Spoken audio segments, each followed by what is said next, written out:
Avez-vous déjà pris le temps de penser quel est le véritable objectif de votre vie? Beaucoup de personnes courent chaque jour après des réalisations, des victoires et de la reconnaissance, mais courent-elles dans la bonne direction? L'apôtre Paul, en écrivant aux Philippiens, a utilisé l'image d'une course pour parler de quelque chose de beaucoup plus grand que des médailles ou des couronnes terrestres. Il a déclaré qu'il poursuivait l'objectif pour le prix de l'appel céleste de Dieu en Christ Jésus, montrant qu'il existe un but éternel qui donne un sens à chaque pas donné dans ce voyage. Et puisque nous parlons de courir dans la bonne direction, que diriez-vous de marcher avec nous dans ce but? Inscrivez-vous à la chaîne et faites partie d'une communauté qui cherche à comprendre chaque détail des enseignements de l'apôtre Paul, laissant la parole guider chaque pas de notre course. La lettre aux Philippiens est née dans un environnement chargé de signification. Philippe était une colonie romaine, composée de nombreux vétérans de guerre, habitués à la discipline, à l'effort et à la fierté de la citoyenneté romaine. Lorsque Paul a écrit à cette communauté, il avait déjà traversé des prisons, des persécutions et d'innombrables privations. Pourtant, ses paroles débordent d'encouragement. Dans ce contexte, en utilisant la métaphore de la course, l'apôtre se connecte à des images familières pour les Philippiens, car dans les villes gréco-romaines, les jeux athlétiques faisaient partie de la culture. Les citoyens savaient ce que signifiait s'entraîner, concourir et se battre pour une couronne qui se dissipait rapidement. Paul redéfinit alors ce langage pour indiquer une réalité éternelle, supérieure à toute victoire terrestre. Lorsque Paul déclare dans Philippiens 3,14 que « court vers le but » pour le prix de l'appel céleste de Dieu en Christ Jésus, il ne décrit pas seulement l'effort humain. Sa métaphore va au-delà de l'image sportive. Elle porte le poids d'une vie entière, orientée vers quelque chose qui dépasse les récompenses temporaires. Alors que les athlètes de Philippe couraient pour obtenir gloire et reconnaissance, Paul affirme que son but est de connaître Christ, de vivre pour lui et de participer à la plénitude de l'appel divin. Ce langage éveillait dans le cœur des lecteurs une identification immédiate, mais aussi une provocation. Courait-il dans la bonne direction? L'apôtre ne parle pas d'une course quelconque, mais d'un mouvement existentiel. Il reconnaît que la foi chrétienne ne se vit pas dans la stagnation, mais dans un progrès constant. Dans le parcours spirituel, il n'y a pas de place pour le confort, et c'est ce qu'il cherche à éveiller chez les Philippiens. Chaque pas fait par la foi, chaque choix fait en obéissance, et chaque renoncement au bénéfice de l'Évangile font partie de cette course. Le ton de la lettre rend clair que Paul souhaite voir ses frères non pas comme des spectateurs, mais comme des athlètes engagés, déterminés à rester fermes sur la piste que Dieu leur a préparée. Le contexte montre également que Paul écrit avec affection et gratitude. Les Philippiens étaient des partenaires fidèles dans sa mission, le soutenant dans des moments de besoin. Pourtant, même en s'adressant à une église mûre dans la foi, il ne manque pas de les avertir de garder les yeux fixés sur Christ. La course ne se termine pas tant que la vie présente n'est pas achevée. Il y avait toujours le risque de distraction, de perdre le focus, de se laisser séduire par les valeurs romaines ou par les pressions de la société. C'est pourquoi l'image de la course est non seulement motivante, mais aussi corrective. En introduisant cette métaphore, Paul démontre une vision réaliste de la vie chrétienne.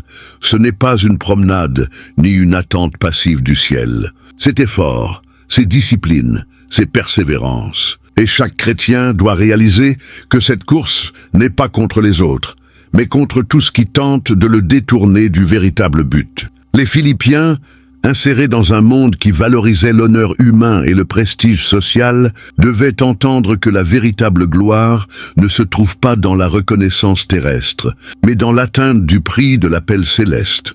En affirmant qu'ils progressent vers le but, Paul emploie un verbe qui transmet un mouvement continu, une intensité et un but. Ce n'est pas une marche distraite, mais une poursuite déterminée. Le terme suggère l'image de quelqu'un qui se penche en avant, qui étend son corps pour franchir la ligne d'arrivée. Dans la vie spirituelle, cela signifie que la foi ne peut pas être considérée comme quelque chose de statique, mais comme une quête incessante d'une plus grande intimité avec Christ. L'apôtre savait que rester immobile serait équivalent à reculer. Et c'est pourquoi il insiste pour utiliser un langage qui inspire l'action.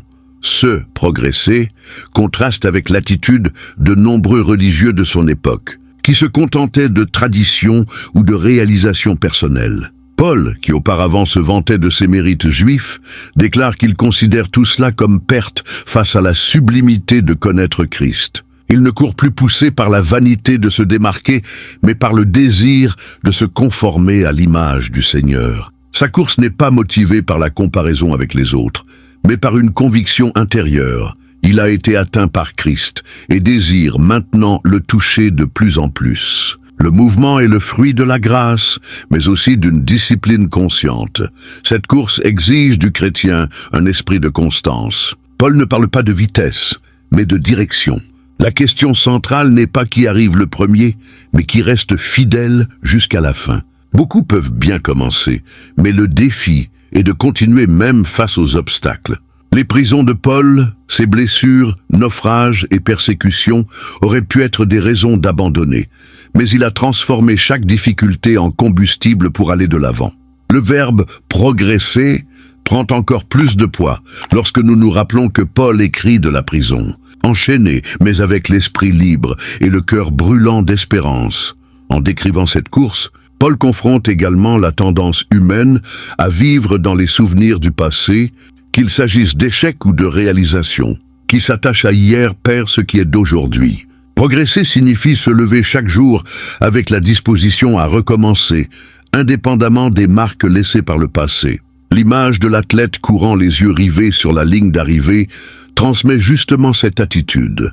Ne pas s'arrêter à ce qui est derrière, mais avancer vers ce qui est devant. Avec cela, Paul invite les Philippiens, et tout chrétien, à réaliser que la vie de foi est un mouvement constant vers Christ. Le chemin peut être long et fatigant, mais chaque pas fait dans l'obéissance rapproche du but. Le progrès de Paul n'est pas un simple effort humain, mais une réponse à l'amour de Dieu qui l'a appelé. Cette même dynamique s'applique aujourd'hui.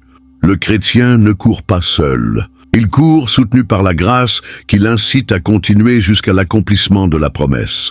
Lorsque Paul mentionne le but et le prix, il utilise des images distinctes qui se complètent. Le but est la méta visible, la ligne d'arrivée, tandis que le prix est la récompense donnée au vainqueur. Dans le cas de la course spirituelle, le but est le Christ, et le prix est la pleine communion avec lui dans l'éternité. Paul avait déjà déclaré qu'il considère toute chose comme une perte à cause de l'excellence de connaître Jésus. Cette connaissance n'est pas seulement intellectuelle, mais relationnelle, fruit de marcher en obéissance et d'expérimenter sa présence. Le prix, quant à lui, pointe vers la consommation de cette relation, participer à la résurrection et à la gloire éternelle. Il est intéressant de noter que Paul ne présente pas le prix comme quelque chose de matériel ou comme une récompense terrestre. Au contraire, il parle d'une réalité qui transcende le temps. Alors que les athlètes de son époque compétient, errent pour des couronnes de laurier qui se fanaient en quelques jours, l'apôtre court pour une couronne incorruptible préparée par Dieu. Ce contraste entre l'éphémère et l'éternel renforce la gravité de sa course. Il désire quelque chose que le monde ne peut offrir, et c'est pourquoi sa motivation reste inébranlable, même face aux pertes et aux souffrances.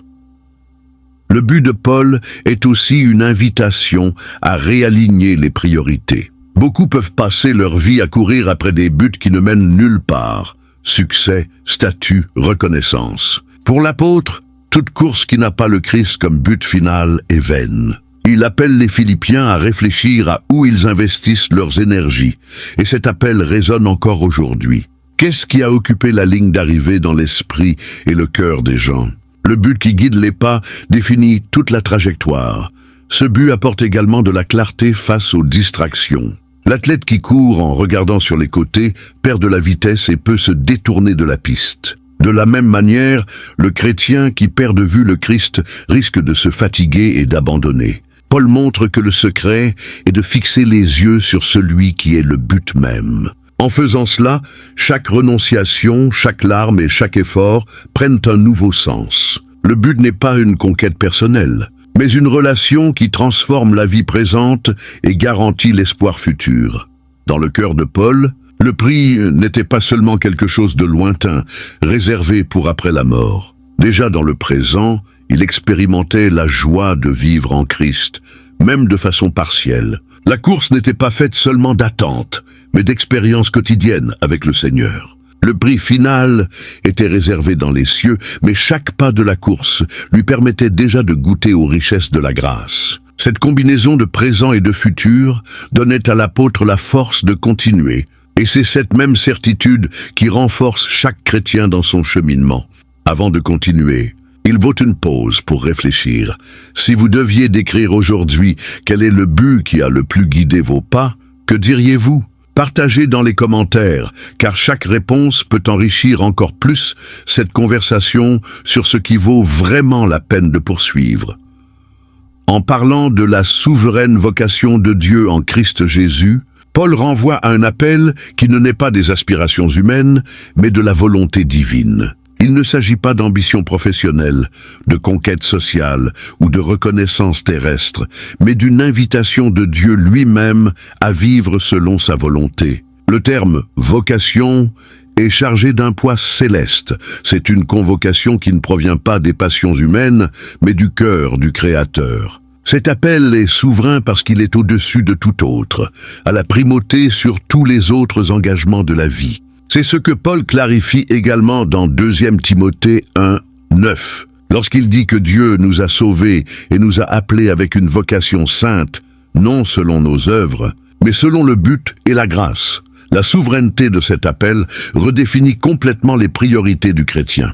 Paul, qui auparavant persécutait l'Église croyant servir Dieu en rencontrant le Christ sur le chemin de Damas, a radicalement inversé sa vie. Ses précédents objectifs, être reconnu parmi les pharisiens, atteindre un prestige religieux, se démarquer par l'observation de la loi, ont perdu leur sens. L'appel du ciel lui a donné un nouvel horizon, un nouveau focus et un nouveau but. Maintenant, chaque pas, chaque mot, chaque voyage missionnaire était soumis au plus grand but, plaire à celui qui l'a appelé. Ce changement montre que la vraie course de la vie n'est pas déterminée par ce que l'homme souhaite conquérir, mais par ce que Dieu a établi comme destin éternel. Cette vocation, cependant, n'est pas seulement une invitation pour l'avenir, mais un encouragement pour le présent.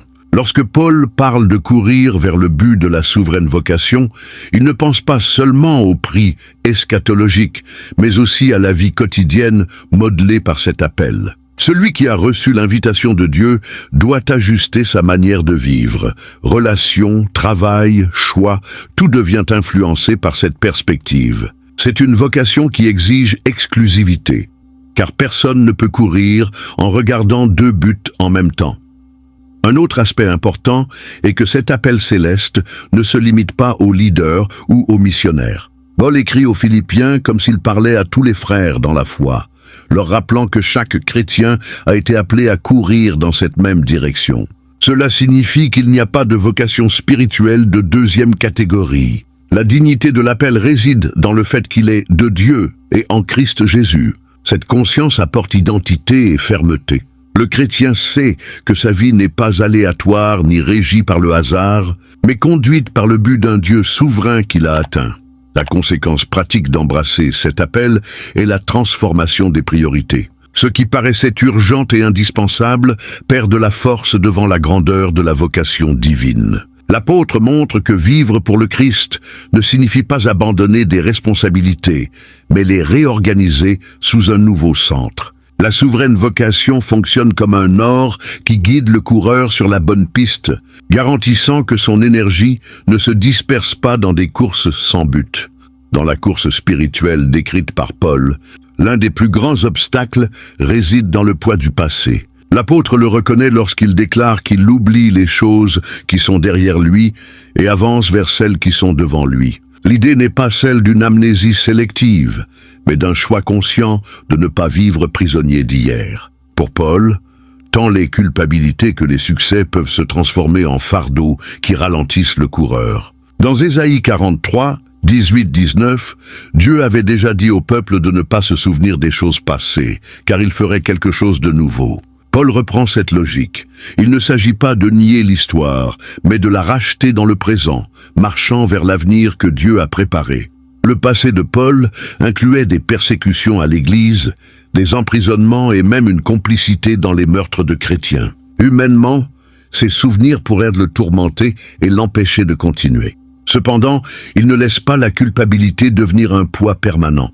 La rencontre avec Christ a redéfini sa trajectoire, montrant que même les erreurs les plus profondes peuvent être couvertes par la grâce. L'oubli dont il parle est en réalité le refus de vivre emprisonné par la honte. Le sang de Christ a ouvert un nouveau chemin, et cette certitude lui a donné l'audace d'avancer. D'autre part, Paul ne s'appuie pas sur ses précédentes victoires. Ses succès en tant que missionnaire, ses églises fondées, ses disciples formés, rien de tout cela ne sert d'excuse pour s'arrêter. Si quelqu'un avait des raisons d'être fier, c'était Paul.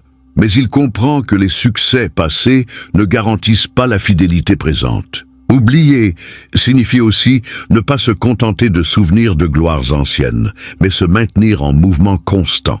Le chrétien qui vit de souvenirs risque de perdre le dynamisme de la course. Cet enseignement est vital pour tout suiveur du Christ. Souvent, la culpabilité pour ce qui a mal tourné ou la vanité pour ce qui a bien tourné deviennent des obstacles invisibles.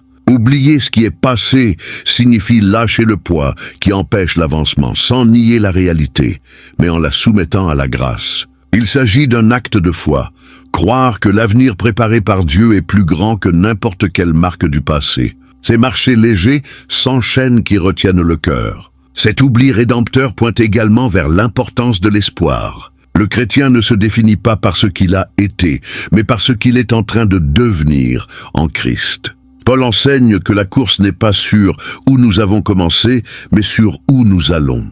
Le passé peut avoir laissé des cicatrices, mais la vocation d'en haut projette un avenir transformateur. Cette vision libère le cœur pour courir avec intensité, sachant que le prix est devant et non derrière. La course décrite par Paul ne peut être maintenue sans discipline. La métaphore de l'athlète fait référence à des entraînements ardus, répétition, renoncement et constance. L'apôtre savait que, tout comme aucun coureur ne gagne sans préparation, aucun chrétien ne reste ferme sans cultiver des habitudes spirituelles. Dans 1 Corinthiens 9, 25, il avait déjà écrit que tout athlète se domine en tout pour atteindre une couronne corruptible, mais les chrétiens courent pour une incorruptible. Se mettre soi est la clé de la persévérance. Dans la vie chrétienne, la discipline se manifeste par des pratiques qui renforcent la foi. Prière, lecture de la parole, communion avec les frères, service et adoration. Ces éléments ne sont pas accessoires, mais le carburant de la course. Paul lui-même vivait en prière constante et exhortait les fidèles à faire de même. La discipline spirituelle n'est pas un poids, mais un moyen de maintenir vive la flamme de la vocation. L'athlète qui ne s'entraîne s'épuise facilement. De la même manière, le chrétien qui néglige sa vie spirituelle perd le souffle de la marche. De plus, la discipline implique des choix quotidiens. Souvent, il est nécessaire de renoncer au plaisir immédiat pour rester sur la piste.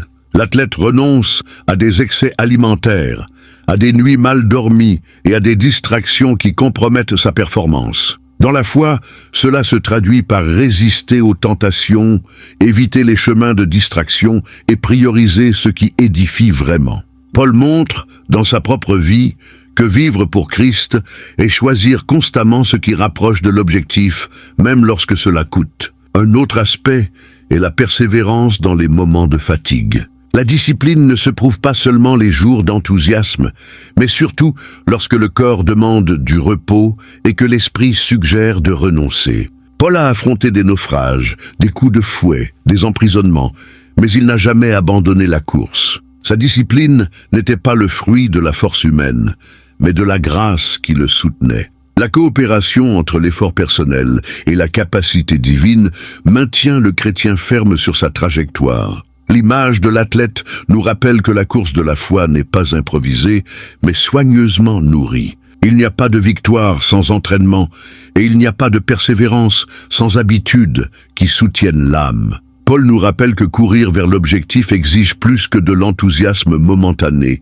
Cela nécessite constance, concentration et discipline. Ces éléments garantissent que le chrétien ne se perde pas en chemin, mais avance avec fermeté jusqu'au prix de la vocation souveraine.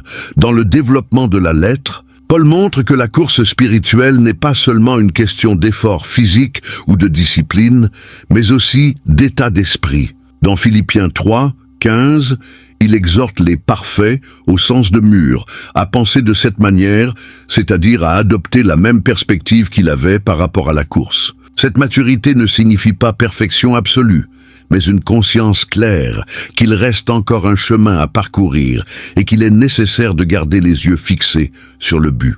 Dans Romains 12, 2, Paul rappelle aussi que la transformation commence par le renouvellement de l'esprit, et cela renforce le rôle central de la manière de penser dans la marche chrétienne. La maturité que Paul décrit est marquée par l'humilité. L'apôtre ne se présente pas comme quelqu'un qui a déjà atteint la fin de la course, mais comme celui qui court encore. Cette reconnaissance d'incomplétude est une partie essentielle de la maturité, savoir que l'on n'est pas prêt, mais en processus. L'immaturité, au contraire, conduit à une fausse confiance en soi, qui peut paralyser ou dévier le coureur. Penser comme Christ signifie adopter une position de serviteur, non de conquérant terrestre, comme Paul l'avait déjà enseigné au chapitre 2 de la même lettre.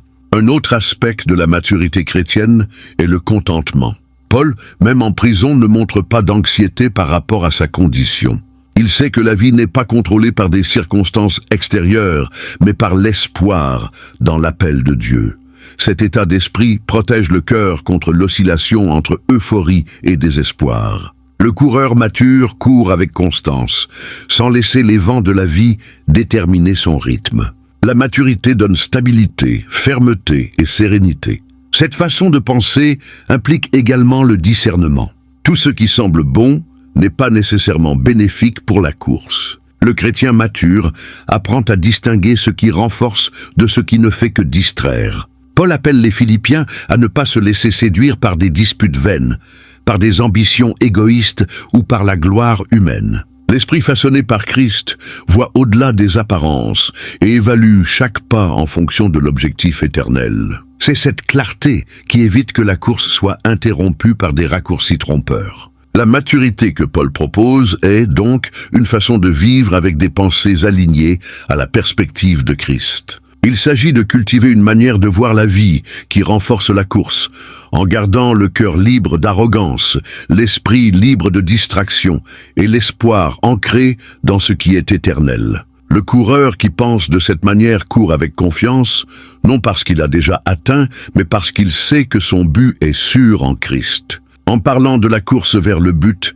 Paul ne manque pas d'indiquer les dangers qui pourraient détourner les coureurs. Dans Philippiens 3, 18-19, il avertit ceux qui agissent comme des ennemis de la croix de Christ, des personnes dont le Dieu est le ventre, dont la gloire est dans la honte, et qui ne pensent qu'aux choses terrestres. C'est un portrait sombre, mais nécessaire, car il montre le contraste entre celui qui court pour le prix et celui qui se perd dans les distractions du parcours. Paul ne parle pas avec indifférence, mais avec des larmes, révélant sa douleur face à cette réalité. L'ennemi de la croix n'est pas nécessairement quelqu'un qui la rejette par des mots, mais quelqu'un qui, dans la pratique, vit en contradiction avec elle. Lorsque Paul dit que le Dieu est le ventre, il fait référence au domaine des désirs, à la recherche incessante de satisfaction personnelle sans soumission au Seigneur. Ce mode de vie est incompatible avec la course spirituelle, car il transforme la vie en recherche de plaisir immédiat. Dans Galates 6, 8, Paul renforce que celui qui sème pour la chair récoltera la corruption, mais celui qui sème pour l'esprit récoltera la vie éternelle. Un autre danger est de s'enorgueillir de ce qui est honteux. Dans un monde qui valorise le statut, le pouvoir et l'apparence, beaucoup se vantent de ce qui devrait provoquer du regret. Cette inversion des valeurs empêche le regard de se fixer sur le bon but. Pour Paul, ce type d'attitude est une menace sérieuse, car elle séduit le cœur et vole l'espoir. Le coureur qui se laisse fasciner par l'éclat passager risque d'abandonner la piste avant l'arrivée. L'esprit fixé uniquement sur les choses terrestres est aussi un grand obstacle. L'apôtre ne condamne pas la vie dans le monde, mais la réduction de l'existence à ce qui est visible et matériel. Lorsque le cœur s'attache exclusivement à l'immédiat, on perd de vue la réalité céleste. Le chrétien qui court en regardant uniquement le sol ne voit pas la ligne d'arrivée devant lui. La course devient lourde, fatigante et sans sens. Ces avertissements de Paul servent de signaux le long de la piste, rappelant qu'il ne suffit pas de courir, il faut courir dans la bonne direction. La vie chrétienne exige une vigilance constante, car les ennemis de la croix ne sont pas seulement externes, mais peuvent surgir dans le propre cœur. L'apôtre appelle l'Église à garder les yeux fixés sur le but et à ne pas se laisser emprisonner par les distractions qui volent l'essence de la course. Paul clôture ce passage de la lettre avec l'une des images les plus puissantes. Notre citoyenneté est dans les cieux, d'où nous attendons le Sauveur, le Seigneur Jésus-Christ. Philippiens 3, 20. Pour les Philippiens, qui étaient fiers de leur citoyenneté romaine, cette affirmation avait un impact énorme. L'apôtre rappelle que, aussi précieuse que soit l'honneur d'être citoyen de Rome, il existe une citoyenneté infiniment supérieure, la céleste.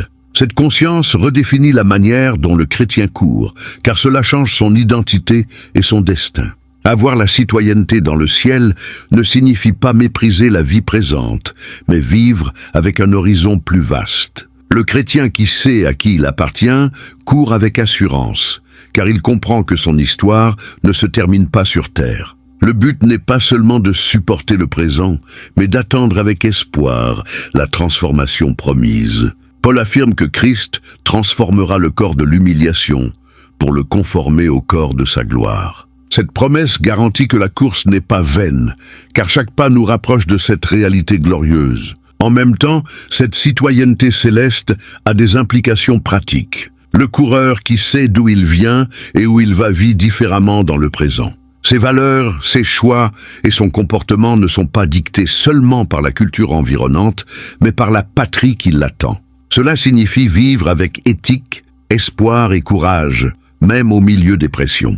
Dans Colossiens 3, 1, 2, Paul avait déjà exhorté les chrétiens à rechercher les choses d'en haut, où Christ est, et à penser aux choses d'en haut, non pas à celles qui sont sur la terre. Cette vision eschatologique n'éloigne pas de la vie pratique, mais l'illumine. En courant avec les yeux fixés sur la cible céleste, le chrétien trouve la force de supporter les épreuves, la sagesse pour faire face aux défis et la joie de servir. L'espoir dans le futur façonne la persévérance dans le présent. Paul montre que ce n'est pas une attente passive, mais une course active, où chaque pas est fait avec confiance en le Seigneur qui viendra. Avec l'image de la citoyenneté céleste, Paul termine sa métaphore de la course de manière grandiose. Il ne parle pas seulement d'un but lointain, mais d'une identité présente et d'un espoir futur. Le coureur qui comprend que sa patrie est le ciel court avec légèreté, car il sait que le prix est déjà garanti en Christ. La ligne d'arrivée n'est pas seulement la fin d'une course, mais la rencontre définitive avec le Sauveur qui transformera toute chose. Chaque étape de cette course de la foi prend encore plus de sens lorsque nous partageons des expériences. Laissez votre commentaire en racontant ce qui a le plus renforcé votre marche. Partagez cette vidéo avec quelqu'un qui a aussi besoin de cet encouragement et abonnez-vous à la chaîne pour que nous puissions continuer à apprendre ensemble. Comme une famille qui valorise la sagesse de la parole, puissions continuer à apprendre ensemble. Comme une famille qui valorise la sagesse de la parole,